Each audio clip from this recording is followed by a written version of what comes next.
புருஷனும் இல்ல, கணவனையும் மகனையும் இழந்து உதவித்தொகைக்காக அலையாக அலைந்து தவிக்கும் மூதாட்டியின் கண்ணீர் கதை. மறுபடியும் ஆதார் கார்டு வாங்கி 2000 செலவு அழைச்சு அலைஞ்சிருக்கேன். பணம் இல்லம்மா எனக்கு போறேன், எதுக்கு போறேன் கொஞ்சம் பேப்பர்ல போட்டு நாள் எடுக்கிறேன்.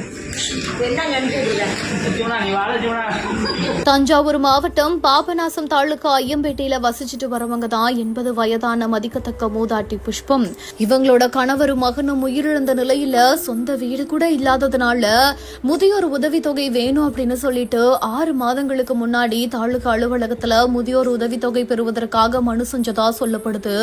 ஆனா இதுவரைக்குமே இவங்களுக்கு உதவித்தொகை கிடைக்காம தொடர்ந்து பல முறை தாலுகா அலுவலகம் நோக்கி வயதான காலத்துல அலையா அலைஞ்சிட்டு வருவதாகவும் கணவனையும் மகனையும் இழந்த நிலையில உடனடியா முதியோர் தொகை வழங்க வேண்டும் அப்படின்னு கண்ணீர் மல்க வட்டாட்சியர் அலுவலகத்துக்கு முன்னாடியே கண்கலங்கி பேசியிருக்கிற இந்த ஒரு வீடியோ காட்சிகள் தான் இப்ப இணையத்துல வெளியாகி பாக்குற அனைவரையுமே கலங்க வச்சிருக்குது.